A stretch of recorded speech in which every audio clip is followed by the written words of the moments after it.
ओम नमो भगवते वासुदेवाय नमो। समस्त दक्षिणी राजस्थान प्रादेशिक माहेश्वरी महिला संगठन, जिला एवं नगर माहेश्वरी महिला संगठन भीलवाड़ा से आप सभी को सादर जय श्री कृष्णा। हमारे कितने ही जन्म हो चुके हैं ये हम नहीं जानते, परंतु हम ये जानते हैं कि इस जन्म में हमने अगर भगवत गीता को सुन लिया, समझ लिया और ज्ञान प्राप्त कर लिया तो हम अपने इस जन्म को सफल बना सकते हैं। हम इसी भगवत गीता को आप तक पहुंचाने का प्रयास कर रहे हैं। मैं रीना डाल भगवान श्री कृष्ण के चरणों में प्रणाम करते हुए प्रारंभ करती हूँ अध्याय 6, जिसका नाम है आत्म संयम योग। ओम श्री परमात्मने नमः।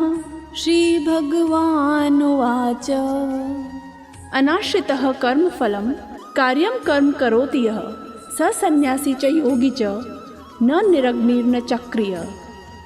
श्री भगवान बोले, जो पुरुष कर्म फल का आश्रय न लेकर करने योग्य कर्म करता है वह सन्यासी तथा योगी है, और केवल कर्म का त्याग करने वाला सन्यासी नहीं है तथा केवल क्रियाओं का त्याग करने वाला योगी नहीं है। यम संन्यास मिति प्राहुर योगम तम विधि पांडव न यह संन्यस्त संकल्पो योगी भवति कश्चन। हे अर्जुन, जिसको संन्यास कहते हैं उसी को तू योग जान। संन्यास यानी कामनाओं का त्याग, क्योंकि संकल्पों का त्याग न करने वाला कोई भी पुरुष योगी नहीं होता। लेकिन इच्छाओं का त्याग करने का मतलब कार्य का त्याग कदापि नहीं।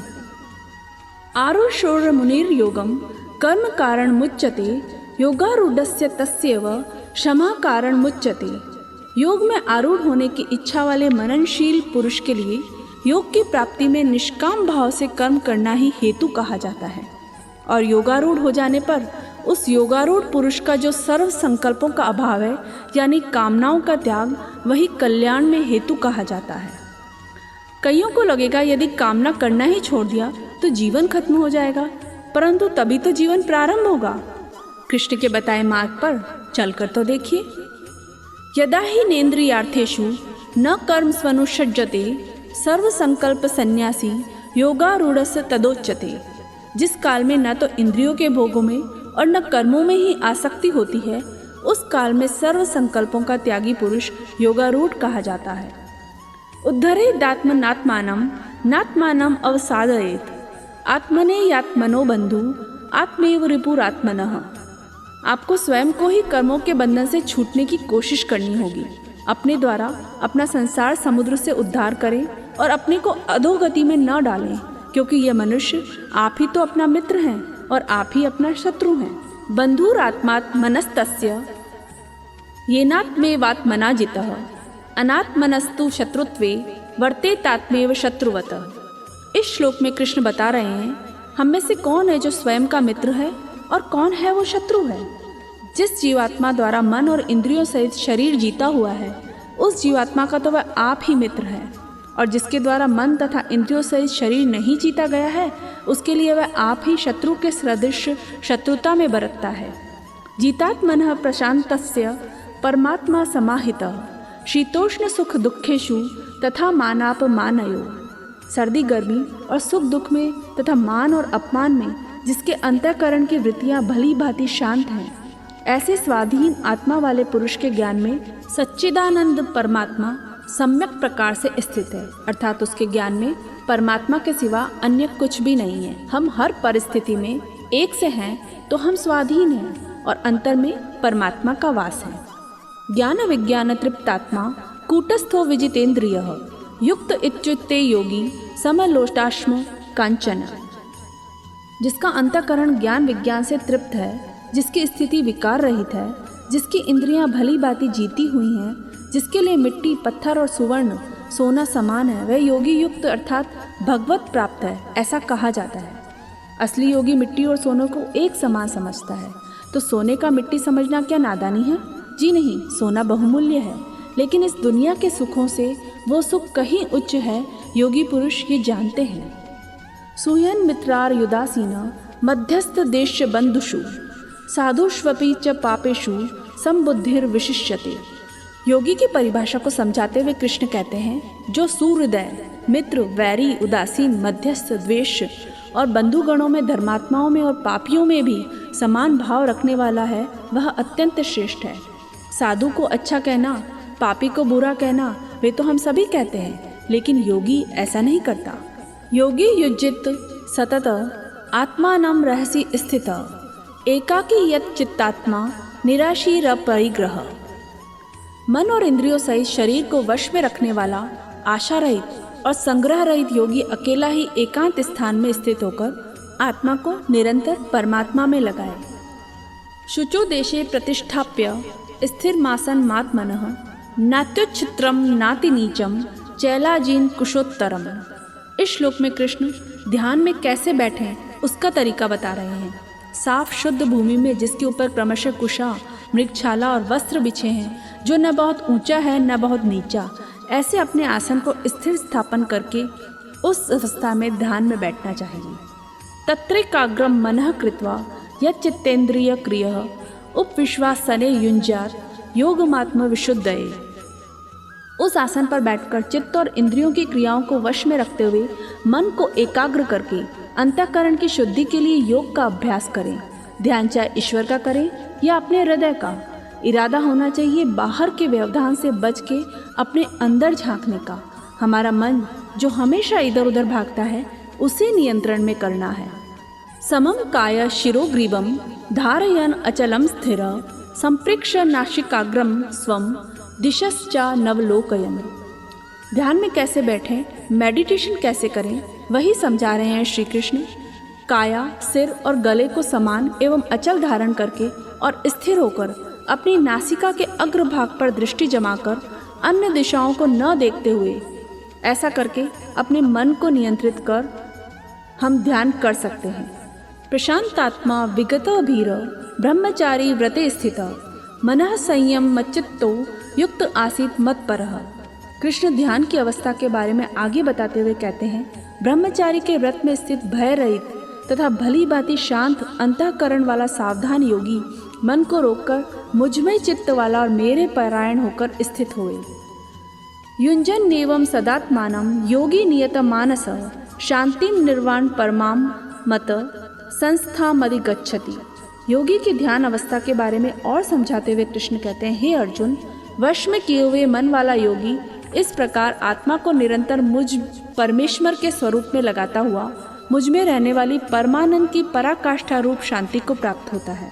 नात्युष्णतस्तु योगोस्ति न चैकांतम अनश्नतः, न चाति स्वप्नशीलस्य जाग्रतो नेव चार्जुन।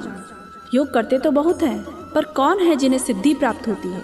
कृष्ण बताते हैं, हे अर्जुन, यह योग न तो बहुत खाने वाले का, न बिल्कुल न खाने वाले का, न बहुत शयन करने वाले का, स्वभाव वाले का और न सदा जागने वाले का सिद्ध होता है। कृष्ण यहाँ अति की बात कर रहे हैं। अति किसी भी चीज की अच्छी नहीं। युक्ताहार विहारस्य युक्त चेष्टस्य कर्मसु युक्त स्वप्नाव बोधस्य योगो भवति दुःखः। योग उनके लिए आसन है और जो सही आचरण में चल सके। कृष्ण कहते हैं, दुखों का नाश करने वाला योग तो यथा योग्य आहार विहार करने वालों का, कर्मों में यथा योग्य चेष्टा करने वालों का तथा यथा योग्य सोने तथा जागने वालों का ही सिद्ध होता है। यदा विनियतम चित्त आत्मन्येवावतिष्ठते निस्पृह सर्व कामेभ्यो युक्त इत्युच्यते तदा। अत्यंत वश में किया हुआ चित्त जिस काल में परमात्मा में ही भली भांति स्थित हो जाता है, उस काल में संपूर्ण भोगों से रहित पुरुष योग युक्त है, ऐसा कहा जाता है। यथा दीपो निवातस्थो नेगते सोमपा स्मृता, योगिनो यत् चित्तस्य युञ्जतो योगमात्मनः। योगी का मन व चित्त कैसा होता है, इस श्लोक में उसकी बात की गई है। जिस प्रकार वायु रहित स्थान में स्थित दीपक जलाए मान नहीं होता, वैसे ही परमात्मा के ध्यान में लगे हुए योगी के जीते हुए चित्त की बात कही गई है। कंसंट्रेशन इसी को तो कहते हैं। किसी काम में ऐसे लग जाना कि होश ही न रहे। यत्रो प्रमते चित्तम निरुद्धम योग सेवया, यत्र चेवात्मनात्मानं पश्यन्नात्मनि तुष्यति।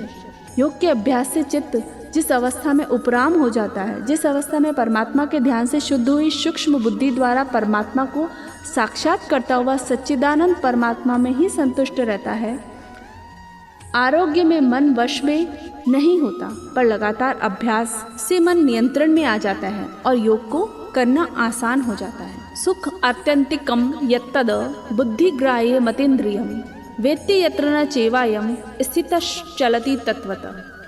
कुछ सुख हमारी इंद्रियों के भोग से आते हैं, कुछ सुख जिन्हें हम जानते ही नहीं। ये सुख इस परमात्मा के साक्षात्कार से ही आते हैं।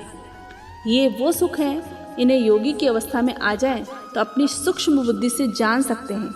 योग पहला कदम है उस परम आनंद को जानने के लिए। यम लब्ध्वा चापरम लाभम मन्यते नादिकम ततः यस्मिन स्थितो न दुखेन गुरुनापि विचाल्यते। परमात्मा की प्राप्ति रूप जिस लाभ को प्राप्त होकर उससे अधिक दूसरा कुछ भी लाभ नहीं मानता, और परमात्मा प्राप्ति रूप जिस अवस्था में स्थित योगी बड़े भारी दुख से भी चलायमान नहीं होता।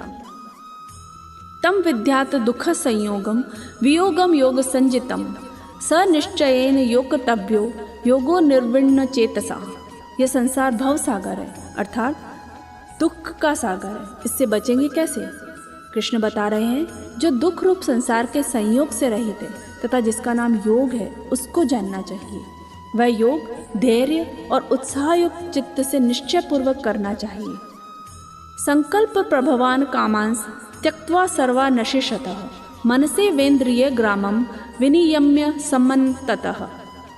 सबसे बड़े सुख की प्राप्ति का स्रोत है योग। संकल्प से उत्पन्न होने वाली संपूर्ण कामनाओं को निशेष रूप से त्याग कर और मन के द्वारा इंद्रियों के समुदाय को सभी ओर से भली भांति रोककर योग की स्थिति में आ सकते हैं। शनै शनै रूपर मेद बुद्धिया धृति गृहतया आत्मसंस्थम मनः कृत्वा न किंचिदपि चिंतयेत।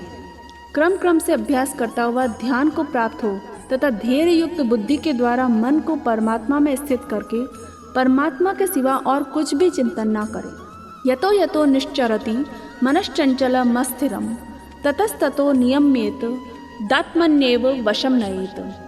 आप जो करना चाहते हैं मन वही नहीं रुकता, वह भटकता रहता है। यह स्थिर न रहने वाला और चंचल मन जिस जिस शब्दादि विषय के निमित्त से संसार में विचरता है, उस विषय से रोककर यानी हटाकर उसे वश में कर इसे बार बार परमात्मा में ही केंद्रित करें। प्रशांत मनसम येन योगिनम सुखमुत्तमम उपेति शांत रजसम ब्रह्मभूतम अकल्मषम। लगातार अभ्यास से हम पाएंगे कि हमने मन को वश में कर लिया है, क्योंकि जिसका मन भली प्रकार शांत है, जो पाप से रहित है, जिसका रजोगुण शांत हो गया है, ऐसे सच्चिदानंद ब्रह्म के साथ एक ही भाव हुए योगी को उत्तम आनंद प्राप्त होता है। मेडिटेशन को हम गेटवे मान सकते हैं, सबसे बड़े सत्य का साक्षात्कार। युंजन नेवम सदात्मानम योगी विगत कल्मषः सुखेन ब्रह्म संस्पर्शम अत्यंतम सुखमश्नुते। वह पाप रहित योगी इस प्रकार निरंतर आत्मा को परमात्मा में लगाता हुआ सुखपूर्वक पर ब्रह्मा परमात्मा की प्राप्ति रूप अनंत आनंद का अनुभव करता है। यही तो सबसे बड़ा आनंद है। यह ऐसा सुख है जो कभी खत्म नहीं होता और इसके स्वरूप को पहचानना ही परम आनंद है। सर्वभूतस्थमात्मानं सर्वभूतानि चात्मनि इक्षते योग युक्तात्मा सर्वर्थ समदर्शनः। हमारी आत्मा में सब कुछ है, पर हमें उसे देखने के लिए ज्ञान चाहिए और ये ज्ञान योग से आता है। सर्वव्यापी अनंत चेतन में एक ही भाव से स्थित रूप योग से युक्त आत्मा वाला तथा सब में सब भाव से देखने वाला योगी आत्मा को संपूर्ण भूतों में स्थित और संपूर्ण भूतों को आत्मा में कल्पित दिखता है। यो माम पश्यति सर्वर्थ सर्वं च मयि पश्यति तस्याहं न प्रणश्यामि स च मेन प्रणश्यति। परमात्मा को देखने के लिए योग की स्थिति में आना पड़ता है। जो पुरुष संपूर्ण भूतों में सबके आत्मरूप मुझ वासुदेव को ही व्यापक देखता है और संपूर्ण भूतों को मुझ वासुदेव के अंतर्गत देखता है, उसके लिए मैं अदृश्य नहीं होता और वह मेरे लिए अदृश्य नहीं होता। सर्वभूत स्थितम यो माम भजत ये तव मास्थितः सर्वथा वर्तमानोपि सहयोगी मयि वर्तते। जो पुरुष एक ही भाव में स्थित होकर संपूर्ण भूतों में आत्म रूप से स्थित मुझ सच्चिदानंद वासुदेव को भजता है, वह योगी सब प्रकार से मुझे भजता है, मैं उसे ही प्राप्त होता हूँ। आत्मोपम्येन सर्वत्र समम पश्यति योर्जुन सुखम वा यदि वा दुखम स योगी परमो मतः। हे अर्जुन, जो योगी अपनी भांति संपूर्ण भूतों में सम देखता है और सुख तथा दुख को सब में समभाव से देखता है, वह योगी परम श्रेष्ठ माना गया है। जो भेदभाव करे, क्या वह योगी कहलाने योग्य है? भगवान के मंदिर में हम जैसे देखते हैं, योगी तो घर में वस्तु में भी भगवान को ही देखता है। अर्जुन उवाच योऽयं योगस त्वया प्रोक्त साम्येन मधुसूदन एतस्यां न पश्यामि चंचलत्वात् स्थितं स्थिराम। अर्जुन बोले, हे मधुसूदन, जो ये योग आपने समभाव से कहा है, मन के चंचल होने से मैं इसकी नित्य स्थिति को नहीं देखता। अर्जुन कहते हैं, मन चंचल है तो समभाव में कैसे आए? चंचलम ही मनः कृष्ण प्रमाथि बलवद दृढ़म तस्याहम निग्रहम मन्ये वायुरिव दुष्करम। क्योंकि हे श्री कृष्ण, यह मन बड़ा चंचल है, प्रमथन स्वभाव वाला बड़ा दृढ़ और बलवान है, इसलिए उनका वश में करना मैं वायु को रोकने की भांति अत्यंत दुष्कर मानता हूँ। इसीलिए कहा जाता है कि मन के हारे हार है, मन के जीते जीत। अर्जुन इसी सबसे बड़े प्रश्न से परेशान है कि मन को वश में करें तो कैसे करें। श्री भगवानुवाच असंशयं महाभावो मनोधुर निग्रहं चलम अभ्यासेन तु कौन्तेय वैराग्येण च गृह्यते। सबसे बड़े प्रश्न का उत्तर सबसे बड़े कृष्ण ही दे सकते हैं। श्री भगवान बोले, हे महाबाहो, निस्संदेह मन चंचल और कठिनता से वश में होने वाला है, परंतु हे कुंती पुत्र अर्जुन, यह अभ्यास और वैराग्य से वश में होता है। प्रैक्टिस करते रहिए और अपने आप आपकी इच्छाओं का दमन हो जाएगा। असंयतात्मना योगो दुष्प्राप इति मे इमति वश्यात्मना तु युतता शक्यो वाप्तुमुपायतः। कृष्ण कहते हैं, जिसका मन वश में किया हुआ नहीं है, ऐसे पुरुष द्वारा योग प्राप्त करना मुश्किल है, और वश में किए हुए मन वाले प्रयत्नशील पुरुष द्वारा साधन से उसका प्राप्त होना सहज है। यह मेरा मत है। अर्जुन उवाच अयति श्रद्धयोपेतो योगाच्चलित मानसः अप्राप्य योग्य संसिद्धिम काम गतिम कृष्ण गच्छति। अर्जुन बोले, हे श्री कृष्ण, जो योग में श्रद्धा रखने वाला है किंतु संयमी नहीं है, इस कारण जिसका मन अंतकाल में योग से विचलित हो गया, ऐसा साधक योग की सिद्धि को अर्थात भगवत साक्षात्कार को न प्राप्त होकर किस गति को प्राप्त होता है? यह प्रश्न हम सबके लिए है, क्योंकि हम सब योग में श्रद्धा रखते हैं, करते भी हैं, लेकिन मन को वश में नहीं कर पाते और हमारा योग पूरा नहीं हो पाता। तब हमारा क्या होगा? कच्चिन्नो भय विभ्रष्टः छिन्नाभ्रमिव नश्यति अप्रतिष्ठो महाभावो विमूढ़ो भ्रमण पथि। अर्जुन पूछ रहे हैं, हे महाभावो, क्या वह भगवत प्राप्ति के मार्ग में मोहित है? और आश्चर्य रहित पुरुष छिन्न भिन्न बादल की भांति दोनों ओर से भ्रष्ट और नष्ट तो नहीं हो जाता? जिसने योग शुरू तो कर दिया पर बीच में ही रास्ता छूट गया, तो उसका क्या होगा? एतन में संशयम कृष्ण छेत्तुम अर्हस्य शेषतः तदन्यः संशयस्यास्य छेत्ता न युपपद्यते। अर्जुन पूछ रहे हैं, हे श्री कृष्ण, मेरे इस संशय को संपूर्ण रूप से छेदन करने के लिए आप ही योग्य हैं, क्योंकि आपके सिवा दूसरा इस संशय का छेदन करने वाला मिलना संभव नहीं है। श्री भगवानुवाच पार्थ नेवे नामुत्र विनाशस्य तस्य विद्यते न हि कल्याण कृत कश्चित् दुर्गतिम तात गच्छति। श्री भगवान उत्तर देते हैं, हे पार्थ, उस पुरुष का न तो इस लोक में नाश होता है न ही परलोक में, क्योंकि हे प्यारे, आत्मोद्धार के लिए अर्थात भगवत प्राप्ति के लिए कर्म करने वाला कोई भी मनुष्य दुर्गति को प्राप्त नहीं होता। जिसने आत्मा की भलाई का रास्ता चुना है और जो भगवान को जानना चाहता है, उसका बुरा हो ही नहीं सकता। प्राप्य पुण्य कृताम लोकाम उष्विता शाश्वती समा शुचिनाम श्रीमताम गेहे योगा भ्रष्टो भिजायते। जिसने योग शुरू तो किया है पर बीच में छोड़ दिया, ऐसे लोगों को कृष्ण योग भ्रष्ट कहते हैं। योग भ्रष्ट पुरुष पुण्यवानों के लोकों अर्थात स्वर्गादि उत्तम लोकों को प्राप्त होकर उनमें बहुत वर्षों तक निवास करके फिर शुद्ध आचरण वाले श्रीमान पुरुषों के घर में जन्म लेते हैं। अर्थात योग छूट भी गया तो चिंता की कोई बात नहीं, अगला जन्म अच्छे घर में ही होगा। अथवा योगिनामेव कुले भवति धीमताम एतद्धि दुर्लभतरम लोके जन्म यदि दृशम। अथवा वैराग्यवान पुरुष उन लोकों में न जाकर ज्ञानवान योगियों के ही कुल में जन्म लेते हैं, परंतु इस प्रकार का जो जय जन्म सो संसार में निस्संदेह अत्यंत दुर्लभ है। कृष्ण की कही बातों पर चलने में फायदा ही फायदा है। पार हो जाएं तो भगवान मिल जाएंगे और बीच में ही अटक गए तो उसका फल अगले जन्म में तो मिल ही जाएगा।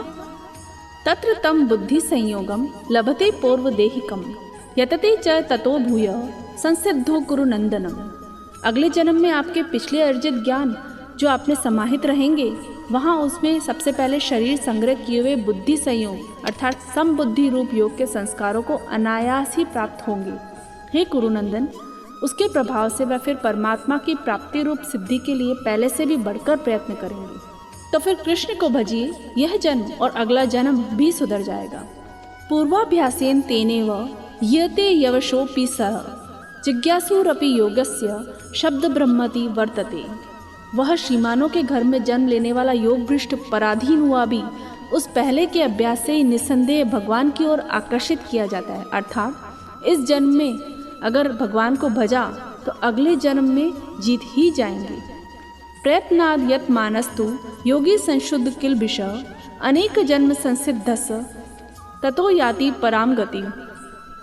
परंतु प्रयत्न पूर्वक अभ्यास करने वाला योगी तो पिछले अनेक जन्मों के संस्कार बल से इसी जन्म में संसिद्ध होकर संपूर्ण पापों से रहित हो फिर तत्काल ही परम गति को प्राप्त हो जाता है।